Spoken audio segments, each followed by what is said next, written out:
Let's get more on this from Thomas Kaplan, the congressional correspondent for the New York Times. Tom, good morning. Good morning. So we've had a few days to digest 140 plus pages. How does this Senate bill compare to the House bill? So in broad strokes, it's similar.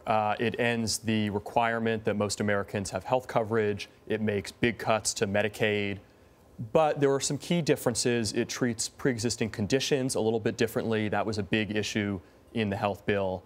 Having said that, generally, we're talking about the same kind of approach that we saw in the House.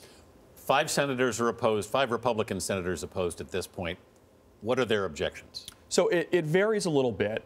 When the bill came out at first, a group of 4 senators, mostly conservative, some of the most conservative members in the Senate, came out against it. Their big objection, at least for most of them, is the idea that this bill doesn't go far enough to repeal Obamacare.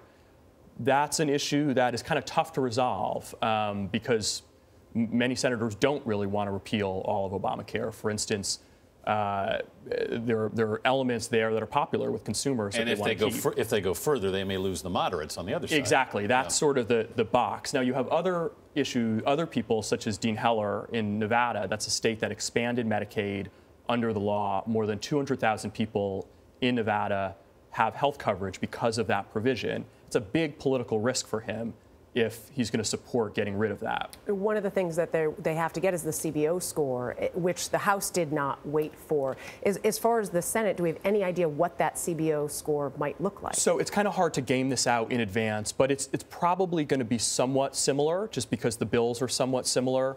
The CBO score for the House, ultimately, it was a pretty tough thing to defend. 23 million people in a decade, more people who would not have health coverage. We don't really know what the Senate report will show, right. But big questions: how many people would lose coverage? Also, premiums. Does this actually bring down premiums in a meaningful way? They keep saying they want this to be affordable care that people can afford. Right. And I guess that's the ultimate question. Does it actually do that? Right. And there are big questions now. What would this do to the insurance market? So, for instance, would people be sort of forced into very high deductible plans? That's an issue under the Affordable Care Act. So their overall cost ends up being more, even though that premium is less. Senate Majority Leader Mitch McConnell wants a vote before the July 4th recess. Is he going to be able to get this bill in a position where it can pass in that amount of time? There's not a lot of time.